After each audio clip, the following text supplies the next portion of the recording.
एक भक्त बनने के लिए भगवान शंकर का यदि आपको भक्त बनना है तो उसके लिए भीतर भाव लाना पड़ता है। भीतर भाव लाएंगे तो भक्त बन जाएंगे। अगर हमारे दिल में, हमारे हृदय में भगवान के प्रति भाव ही नहीं है तो भक्त कैसे बने? आवाज नहीं जा रही, बाहर पंडाल हो रहा है।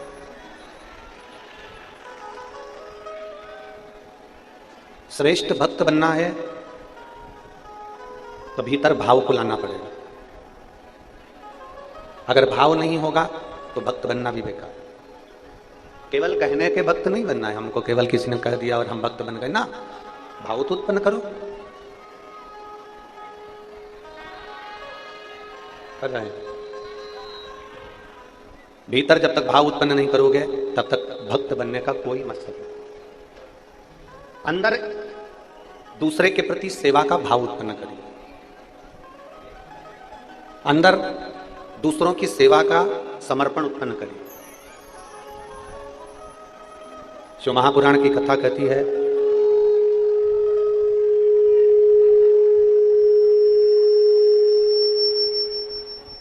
शिव महापुराण की कथा कहती है जब हम भाव उत्पन्न करेंगे तो भक्त बनने का हमको नाटक नहीं करना है। अपने आप भगवान शंकर के भक्त बन जाओगे, अपने आप बनोगे, आपको कोई बनाने वाला नहीं रहेगा।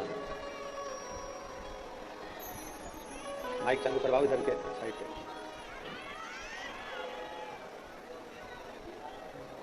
किसी की सेवा के प्रति भाव उत्पन्न करिए। आप लोग इतनी सारी संख्या में आए हो, पानी की बोतल दो लाए हो कि नहीं लाए हो? बोलो बोलो, जम के बोलो। आप जरा देखिएगा, लोग हमसे कहते हैं गुरुजी आपकी कथा में इतना सारा भीड़ इकट्ठा हो जाता है, क्या इन सबके मन में भाव है? क्या ये सब शंकर जी के भक्त हैं? जितने ये धूप में खड़े हैं, अपने अपने घर से चादर लाकर, साड़ियां लाकर, टांग कर, लोग अपनी अपनी झोपड़ी बनाकर रोडों पर इधर उधर खड़े हुए, मैदान में, ग्राउंड।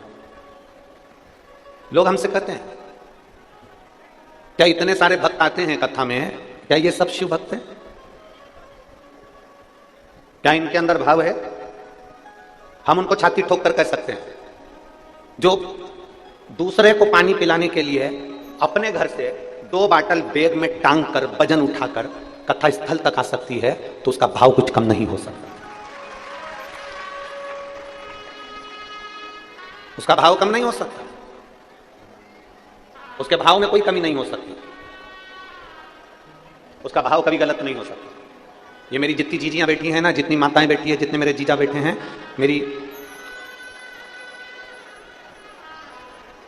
ये जितनी मेरी जीजियां बैठी हैं, जितनी मेरी जीजियां बैठी हैं, इनसे कोई कह दे कि तुम 2 बैग उठाकर, 4 बैग उठाकर चलना, 3 बैग उठाकर चलना, या किसी के लिए कुछ लेकर चलना, वहां जाकर देना है, नहीं। केवल एक शिव महापुराण की कथा एक ऐसी है जिसमें इनका भाव झलकता भी है और भगवान की भक्ति इनके हृदय में समाहित भी होती है। भीतर से भाव उत्पन्न करो, और फिर निवेदन करेंगे। शंकर जी के मंदिर में जाओ ना, शिव जी के मंदिर में अगर जाओ, या शंकर जी के शिवालय में जाओ, या एक लोटा जल समर्पित करने के लिए जाओ, तो वहां जाने से पहले अपने भीतर भाव उत्पन्न करो। कौन सा भाव उत्पन्न करना है? कि मैं अपने घर से जल लेकर जा रही हूं, मैं अपने घर से पानी लेकर जा रही हूं, मैं अपने घर से जल लेकर जा रही हूं, और वहां मैं भगवान देवादिदेव महादेव को जल समर्पित करूंगी, शिव जी को जल चढ़ाऊंगी, मंदिर में झाड़ू लगाऊंगी, पोछा लगाऊंगी, और भगवान देवादिदेव महादेव का श्रृंगार करूंगी। हाँ, यदि मार्ग में इस जल की भी जरूरत अगर भगवान महादेव से भी ज्यादा किसी जीव को पड़ जाए, संत एकनाथ जी, संत तुकाराम जी, जिन्होंने प्रेरणा दी, त्रिवेणी का जल लेकर रामेश्वरम के लिए जाते हैं, और बीच मार्ग में एक जीव गर्मी के कारण रोड पर पड़ा हुआ था। संत एकनाथ जी, संत तुकाराम जी उस जल को, भगवान उस जीव को पिला देते हैं। साथ वालों ने कहा तुम ये कावड़ लेकर जा रहे हो, साथ वालों ने कहा ये जल लेकर जा रहे हो, तुम्हें त्रिवेणी का जल शंकर भगवान को रामेश्वर में चढ़ाना था, और तुम ये बीच में सारा जल तुमने इसको पिला दिया। तो इतने में संत एकनाथ तुकाराम जी महाराज बड़े भाव से कहते हैं कि देखो, वो भी महादेव है और ये भी महादेव है, अगर महादेव को यहां लेना है तो वो जल को स्वीकार करो।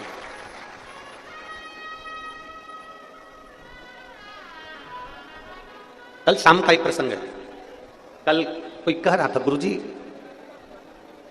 आप 2 बाटल जलाने का बोलते हो, 1 बाटल का क्यों नहीं कहते? हमने कहा वो 1 बाटल उसके खुद के काम की रहेगी।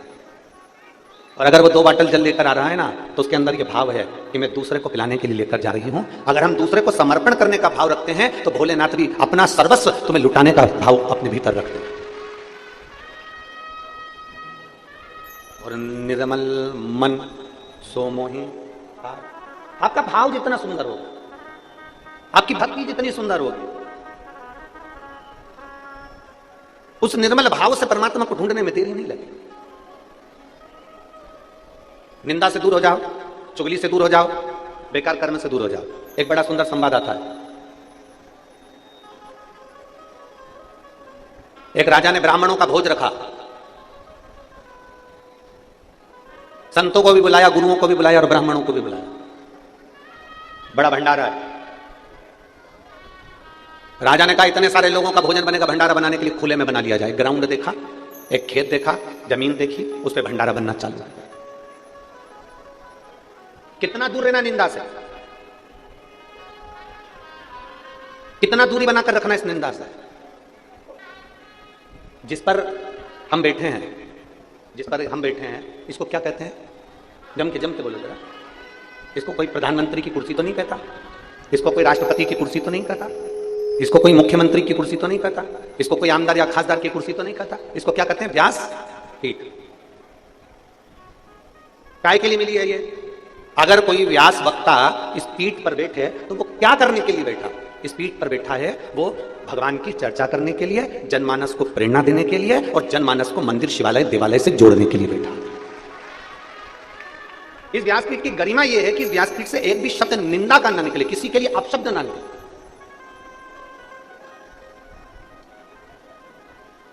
और मेरी परतवाड़ा की जीजियों, आपसे कहना चाहेंगे, निवेदन करना चाहेंगे कि इस व्यासपीठ पर देवाधिदेव महादेव की कृपा से जब भी आते हैं तो माता सरस्वती से कहकर आते हैं, माँ ऐसी कृपा करना, इस कंठ से कोई ऐसी वाणी ना निकलवाना कि किसी के दिल को चोट पहुंच जाए, किसी के हृदय को चोट पहुंचे। ऐसी वाणी नहीं चाहिए।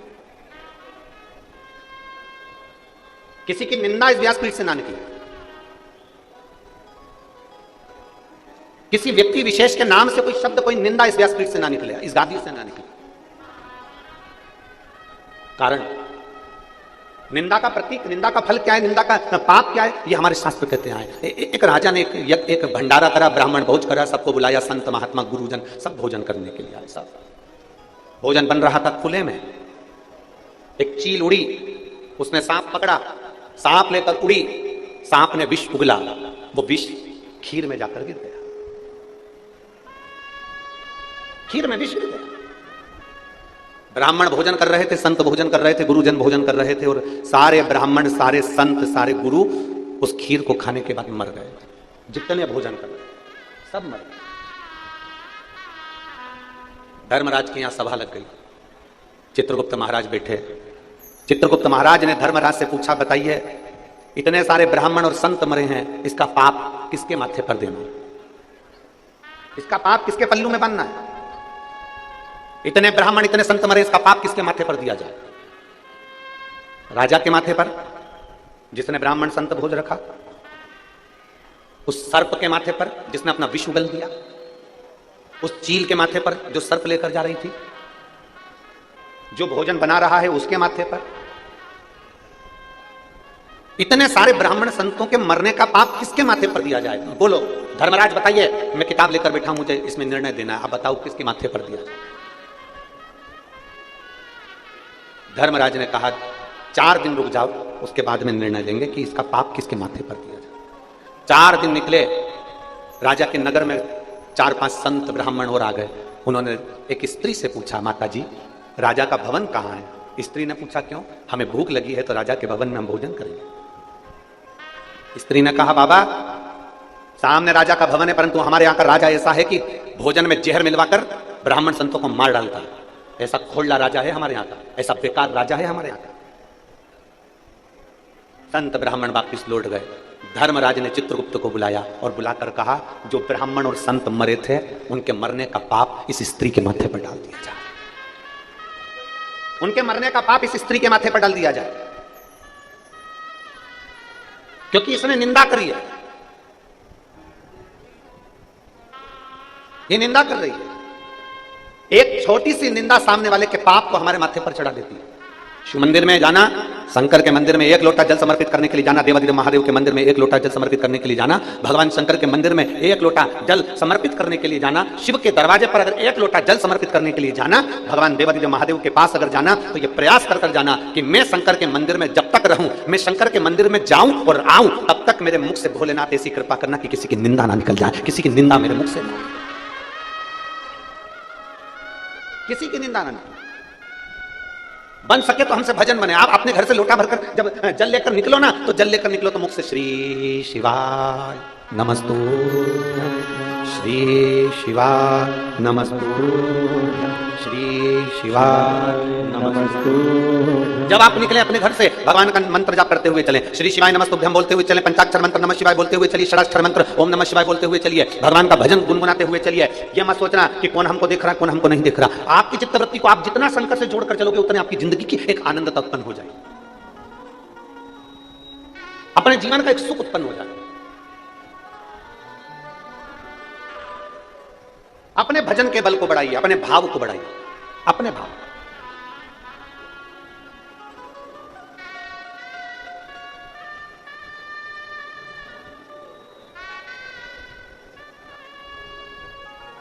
कल हमने हमारे साथ में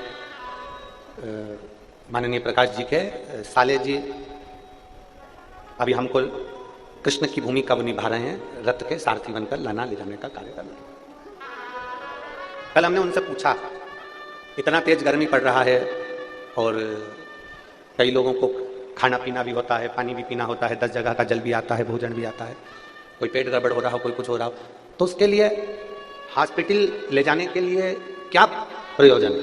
तो उन्होंने कहा, गुरुजी हमारे यहाँ के परतवाड़ा के जो विधायक महोदय हैं, बच्चू भैया ऐसा कुछ नाम उन्होंने बताया था, श्री बच्चू जी कुडू, कहा गुरुजी एक अस्थायी हॉस्पिटल बनाया गया हमारी कथा स्थल के आसपास में, जिससे लोगों का इलाज हो सके। मैं माननीय विधायक महोदय बच्चू भैया जी को बहुत बहुत साधुवाद देता हूं कि आपने ये व्यवस्था की। साधुता है।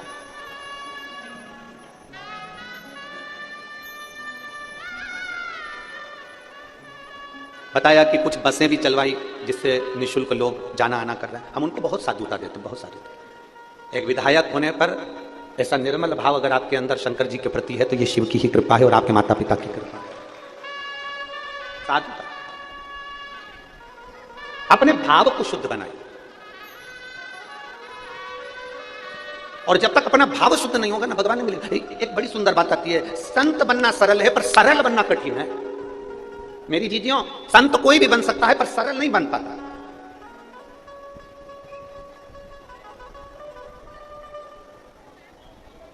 ये कंठी काई के लिए पहनते हो? तुलसी की। जम के बोलो जरा, गले में तुलसी की कंठी काई के लिए पहनते हो?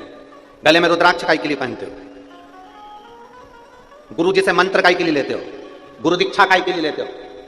बड़े बड़े औहदे पर जाकर बैठ जाए और आपने किसी गुरु से मंत्र लिया है, कंठी पहनी है, गले में अगर तुलसी की माला पहने हो, गले में अगर रुद्राक्ष की माला पहने हो, कंठी का मतलब होता है कि अपने कंठ से किसी की निंदा ना निकले। कंठी का मतलब है अपने कंठ से किसी की बुराई ना निकले। कंठी का मतलब है अपने मुख से किसी के लिए अपशब्द ना निकले। तो समझ लो कि तुम किसी गुरु के चेले हो और तुम्हारा शास्त्र, तुम्हारा वेद, तुम्हारा पुराण तुमको यह बता रहा है कि तुमने उस कंठी को धारण करा है, तुमने अपने कंठ को शुद्ध कर लिया है।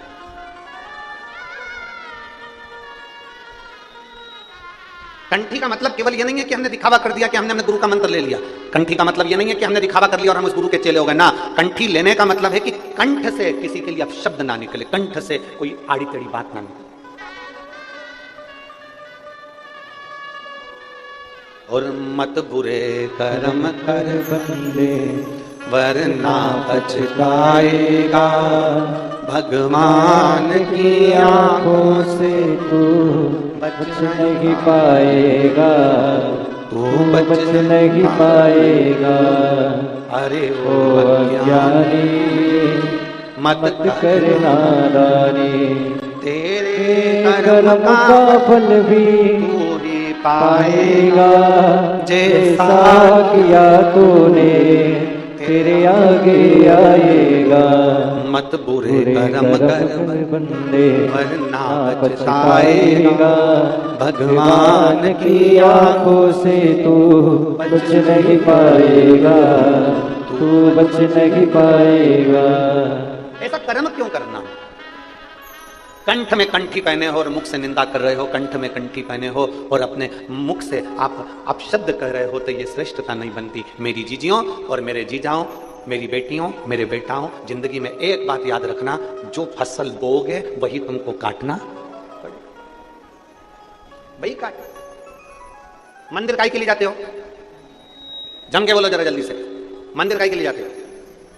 भगवान को अपना दुखड़ा सुनाने के लिए, भगवान से मांगने के लिए।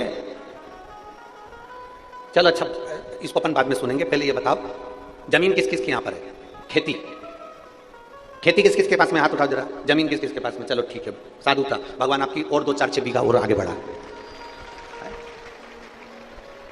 बहुत अच्छी फसल हुई, शायद इधर फसल को पीक कहते हैं, क्या कहते हैं? पीक। बहुत अच्छी पीक हुई, बहुत अच्छी फसल हुई, ढेर सारी फसल हुई, ढेर सारी पीक हुई। उस फसल को कहां लेकर जाते हो फिर बाद में, जब बहुत सारी हो जाती है तो? जम के बोलो, मंडी। कहां ले जाते हो? मंडी। पीक बहुत अच्छी हुई, फसल बहुत सारी हुई, गेहूं बहुत हो गया, धान बहुत हो गया, सोयाबीन बहुत हो गया, कपास बहुत हो गया। जब फसल बहुत सारी हो गई तो हम इसको कहां लेकर गए? जम के बोलो, सब बोलो, कहां लेकर गए इसको? मंडी में लेकर गए। मंडी में ले जाकर हमने गाड़ी को उंडेल दिया, हमने गाड़ी को उंडेला, हमने गाड़ी को खा लिया। फसल ज्यादा हो गई, गेहूं ज्यादा हो गया तो मंडी ले गए, धान ज्यादा हो गया मंडी ले गए, कपास ज्यादा हो गया मंडी ले गए, तो हमने वहां ले जाकर दे दिया। बोलो सही है कि गलत है? सब बोलो जितने बैठे हो, सही है। गेहूं ज्यादा हो गया तो मंडी ले गए, कपास ज्यादा हो गया तो मंडी ले गए, धान ज्यादा हो गया मंडी ले गए, सोयाबीन ज्यादा हो गया मंडी ले गए, फसल ज्यादा हो गई तो मंडी ले गए, सब्जी ज्यादा हो गई तो मंडी ले गए। उसी तरह मंदिर क्यों जाते हैं? शिव पुराण कहते हैं जैसे फसल ज्यादा होती है तो मंडी ले जाई जाती है, पाप ज्यादा होता है तो महादेव के दरवाजे जाया जाता है। मंडी में जाकर फसल को खाली करा जाता है, और मंदिर में रोज जब हम देवाधिदेव महादेव को लोटा भर के जल चढ़ाने जाते हैं ना, तुमको तो मालूम भी नहीं पड़ता हमारे ऊपर जो जो पाप चढ़ा हुआ होता है, वो धीरे धीरे जल चढ़ाते चढ़ाते जब हम महादेव के सामने अपने शीश को झुकाते हैं, तो जैसे ट्राली, बैलगाड़ी, जैसे फसल की गाड़ी खाली हो जाती है, जब हम महादेव के आगे शीश झुकाते हैं तो हमारे ऊपर का पाप भी खाली हो जाता है, पाप भी खाली।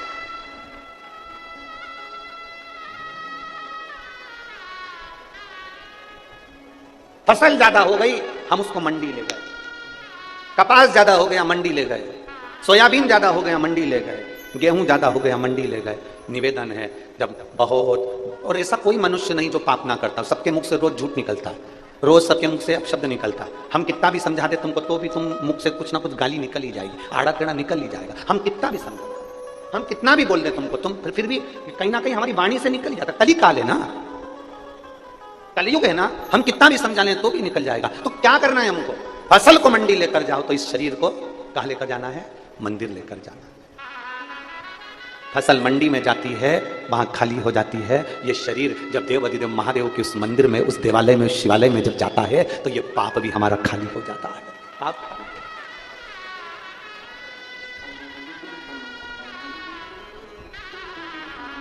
और मेरे बाबा दया करना, मैं तेरे भरोसे हूँ, मेरे बाबा दया करना,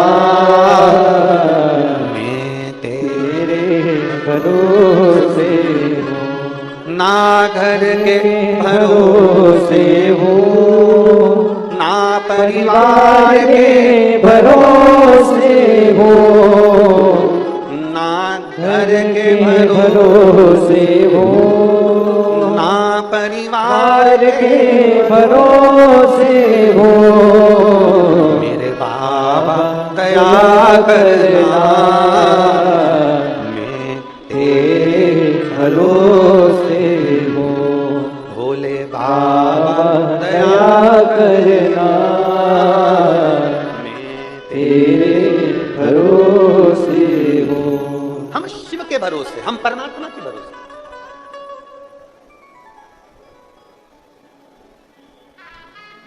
उसके आश्रित हो गए। इस मुख से निंदा ना निकले, इस मुख से अपशब्द ना निकले, कंठी पहनने के बाद कंठ से आड़ी तड़ी बात ना निकले। और लिखण वाले तू हो के दयाल लिखना, मेरे जिह्वा पे शिव जी का प्यार लिखना। मेरी इस जिह्वा पर, मेरी इस वाणी पर भगवान का नाम लिखना। आप शब्द ना लिखिए। संत बनने के लिए सरल बनना पड़ेगा। शंकर भगवान के लिए शंकर भोले हैं, इसलिए भोला बनना पड़ेगा। जो जैसा है ना उसके जैसा वैसा बनना पड़ता है। मेरी जीजियां बैठी है ना, जब ये बच्चे को भोजन कराती है ना, बूढ़े से बूढ़े लोग जब बच्चे के साथ खेलते हैं ना तो बच्चा बन जाता है। बोलो री जीजियो, सही बात है। और क्या उसकी मम्मी भी क्या तोतरी बोले क्या? नहीं, पर बच्चे के साथ में उसको तोतरा बोलना पड़ता है। ले अब वो कितनी कितनी लीला करती है। वो कौआ आया, कौआ आया, कौआ आया, कौआ आया। फिर बच्चे को डराती हुई, बच्चा अगर एकदम डरता है ना तो बाबा आया। बच्चा खूब रो रिया हो ना, खूब तेज रो रिया हो तो माँ क्या कह देती है एकदम, बोलो बोलो जम के बोलो बाबा आया। बच्चा एकदम डर जाता है, रोना, अरे बोलो तो जम के बंद। थोड़ी देर के लिए देखेगा कहां आया। जब उसने देख लिया नहीं आया तो फिर मां फिर चिल्लाती बाबा आया। बच्चा रोना बंद। शिव महापुराण की कथा कहती है बच्चा रो रहा है और मां कह देती है बाबा आया तो बच्चा रोना बंद कर देता है। संसार सागर में आप रो रहे हो और व्यास पीठ से सुन लो कि कोई तुमसे कह दे कि शंकर भगवान आएंगे और तेरा दुख मिटा कर जाएंगे, समझ लेना बाबा आएगा दुख मिटा कर। रोना बंद। मेरे बाबा दया करना, मैं तेरे भरोसे हूँ। मेरे बाबा दया करना, मैं तेरे भरोसे। रोना बंद। अब क्या रो, अब बाबा आ गया, बाबा आया, बच्चे ने रोना बंद करा। माँ को बच्चे के साथ बच्चा बनना पड़ता है। माँ को जैसा बूढ़ा व्यक्ति भी है ना तो बूढ़े के साथ बूढ़ा बनना पड़ता है। माता पिता को बच्चे के अनुकूल चलना पड़ता है। अनुकूल जैसा वो है उसके अनुकूल रहना पड़ेगा। तो क्या माँ बच्ची है? क्या घर का बुजुर्ग बच्चा है? पर बच्चे के साथ बच्चा बनना पड़ता है। उसी तरह मेरे महादेव भोले हैं, मेरे महादेव भोले भाले हैं, इसलिए उनका नाम है भोले शंकर। तो हमको क्या बनना पड़ेगा? महादेव जैसा भोला बनना पड़ेगा। जब आप भोले बन जाएंगे महादेव आपके साथ हो जाएंगे, फिर आपका दुख महादेव का होगा। आपका दुख महादेव। एक पत्र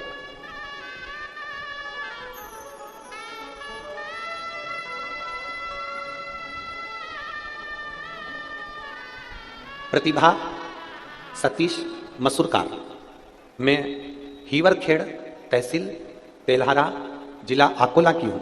मेरा मोबाइल नंबर ये है। कहीं बैठी हो तो हाथ हिला सकती है अगर कहीं बैठी हो। अच्छा आप श्री शिवाय नमस्ते। आ जाओ एक बेलपत्र ले जाना। मेरा नाम प्रतिभा सतीश मसूरकार है। मैं हीवरखेड़ तहसील तेल्हारा जिला अकोला की हूँ। मेरा मोबाइल नंबर ये है। गुरुजी मैं एक लोटे जल का क्या वर्णन करूं। मुझे सोराइसिस की बीमारी थी। 13 साल से मेरे शरीर से खाल निकलती रहती थी। उसको कितना भी खुजालो उसमें से खाल निकलती रहती थी। पूरे शरीर में खुजाल चलती रहती और सोराइसिस की बीमारी थी। 13 साल से 13 वर्ष से लगातार मेरे इलाज डॉक्टरों का करवा रही थी। डॉक्टर ने कहा था यह बीमारी मरते दम तक रहती है, इस बीमारी का कोई इलाज नहीं, बीमारी ठीक नहीं हो सकती है, डॉक्टर ने कह दिया था। तब मैंने दवाई तो खा रही थी, टीवी पर आपकी कथा सुनना प्रारंभ करा और टीवी पर कथा श्रवण करना प्रारंभ करा। एक लोटा जल देवादिदेव महादेव को समर्पित करती, उस जल को लाती, पीती और अपने शरीर पर लगा लेती। गुरुदेव मैं बाबा का क्या गुणगान करूं, जहां दवाइयां असर ना कर पाई। सोराइसिस की बीमारी मरते दम तक रहती है, लोग कहते हैं, डॉक्टर कहते हैं, पर मेरे देवादिदेव महादेव ने मुझे 4 महीने में अच्छा कर दिया और बाबा की कृपा से आज मैं पूर्ण तरह से ठीक हूं और मेरी बीमारी भी ठीक है। ये शिव तत्व। अब शरीर में मुझे वो बीमारी नहीं रही। शिव तत्वता शंकर वो भूल। एक माने एक लाइन लिखी है, देखो। सो दीपिका सचिन राखोड़े पेंशनपुरा परतवाड़ा की रहने वाली हूं। मेरा मोबाइल नंबर यह। कहीं बैठी है तो हाथ हिला सकती है अगर कहीं बैठी हो। सो दीपिका सचिन राखोड़े पेंशनपुरा परतवाड़ा की रहने वाली हूं। कहीं बैठी हो तो हाथ हिला सकती है। परतवाड़ा की रहने वाली हूं। मेरी लड़की खुशी सचिन राखोड़े 8 महीने की हुई, तब से जब वो 8 महीने की हुई तब से उसको एक गठान हो गई और गठान डॉक्टर को दिखाया तो डॉक्टर कहते हैं कि इसका ऑपरेशन करना पड़ेगा। अबे डॉक्टर सोनोग्राफी करवाए, जांच करवाई, जांच करने के बाद उसको ऑपरेशन का कर दिया। जब हमने ऑपरेशन का सुना तो हमने बच्ची छोटी है जानकर ऑपरेशन कैसे करा दे, हमने इतनी छोटी सी बच्ची का कैसे ऑपरेशन करा। तब हमने ऑपरेशन करने का मन से निकाल दिया और हमारी पड़ोसन के कहने से हमने शंकर जी को एक लोटा जल चढ़ाना प्रारंभ करा। शिव जी को जल चढ़ाते, वो जल लाकर अपनी बेटी को दे देते। बेटी की उम्र छोटी है और उसको ये गठान उसके बगल में हो गई। अब करें क्या? गुरुदेव 2.5 महीने तक हमने उस बच्ची को शंकर जी पे चढ़े हुए जल को पिलाते रहे और एक दिन उस बच्ची के जो गठान थी वो अपने आप फूट गई और फूटते से ही उसकी गांठ में जो सामान था वो सब बाहर निकल गया और डॉक्टर के पास हम लेकर भागे तो डॉक्टर ने कहा ये तो कोई चमत्कार ही है जो तुम्हारी बेटी बिना ऑपरेशन के ठीक हो गई। ये शिरकत है। सो दीपिका सचिन